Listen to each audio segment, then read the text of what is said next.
Hello, this is Father David, here with day 25 of the Nativity Fast 2024. On this day, December 9th, we celebrate in the church the conception by Saint Anna of the Most Holy Theotokos.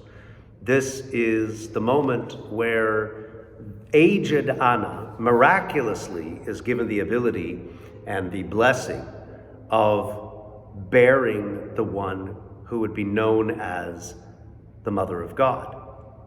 This, of course, as we've said in previous videos, is recorded in the Proto-Evangelion of James, and Brandy Schreiber cites part of that Proto-Evangelion again as detailing the early life of the Mother of God. But there is a beautiful meditation that Ms. Schreiber gives about a pecan tree. I encourage you to read it if you have the book, and comparing it to the faithfulness of Anna, Saint Anna, as she continues through the decades to ask for, not demand, not even necessarily expect, oh, it's going to happen, I know that it will happen. No. But there's faithfulness over the course of decades.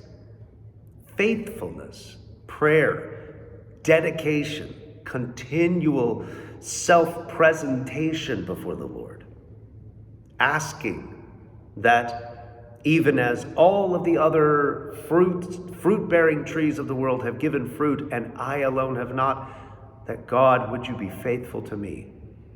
Give me this desire of my heart, if this is your will. And Ms. Schreiber says the following: at any time in her advanced years, Anna could have relinquished her request to God to become a mother, but she didn't. She prayed for the impossible, pregnancy after nearly 50 years of barren married life.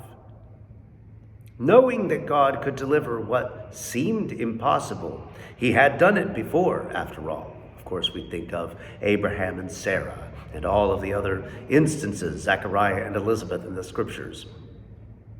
The mystery of God's provision is the same with this pecan tree that she mentions, whose ripening fruit is hidden in the shadows of its leaves. It is the same with us when we continue to pray, to ask, to press on with our God, who responds to our requests according to his will. He will rain down his blessings when it is time, and we will gather drifts of them. This often is the experience of the people of God. And it's a hard one for Americans to take, especially Americans, or people in the modern contemporary West, because we are used to what I call Pop-Tart spirituality. We are used to things coming instantly. We are used to things being easy. But this is often not what God permits us to experience. There's often waiting. There's often disappointment. There is often, instead of the straight line up that we all want things to go in, there's ups and downs. There's crashes and burning. There are these different kinds of difficulties that even lead people to despair, to give up hope. As Ms. Schreiber says, that Anna could have just simply thrown her hands up in the air and said, fine, you don't want to give me what have I done that's been so bad that I cannot have this longed for child? This is not what she did. And the temptation is there for many of us to say and do that very thing. But hers was a dedication that continued on, a consistency. This is what I tell people, that God plays the long game.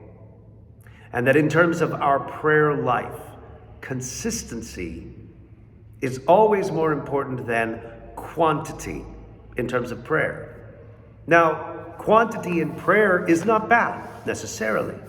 Our monastic brothers and sisters devote themselves in incredibly lengthy rules of prayer throughout the days and nights.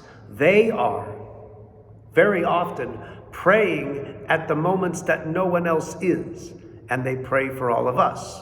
This is their calling. It is their particular calling. It does not necessarily make them better or worse Orthodox Christians than the rest of us, but this is their life. But I even know lay people. I know prisoners who, with nothing but time on their hands, have the Book of the Hours, our extended prayer book throughout the various times of day that monastics do pray.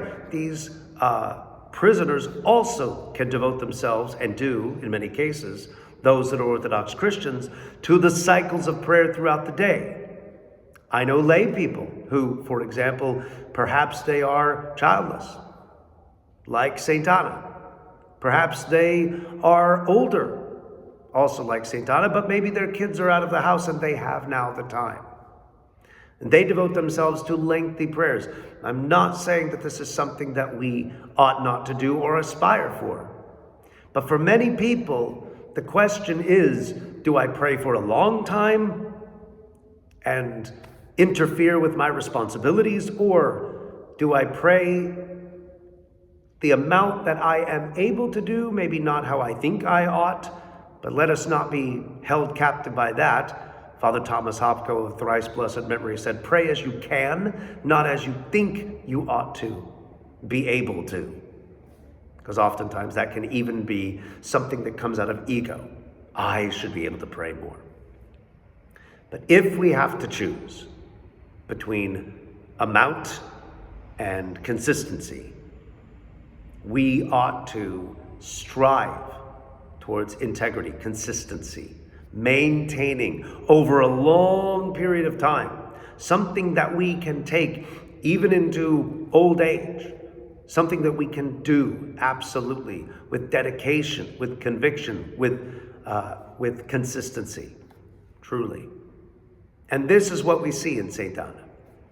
We see that even in the face of silence, even in the face of no discernible hint that God was going to even respond to her request, repeatedly, she became like the words of our Lord when he spoke of a widow that had been, and it was a parable that he said, there was an injustice, and this woman went to the house of the judge and knocked and knocked and knocked. And he finally was like, I'm sleeping, or what do you want? She said, give me justice. I must have justice. And she kept knocking and kept knocking and kept knocking until finally he comes out and gives her a ruling that she had longed for. This sometimes is what God will tell us, that in the course of our life, we are to hang with him. We are to not give up hope. And that not giving up hope is sometimes manifested in prayer when it all seems impossible or futile. This is what we're called to not allow that despair to move us away from prayer, but in the face of that despair, to press in to prayer, to hope, to determination, to the presence of God, to believe that he is still in the mix with all of this. Let us be like St. Anna and those that are in it for the long haul with our Lord Jesus Christ. May God bless you all. Lord willing, we'll see you next time. Bye-bye.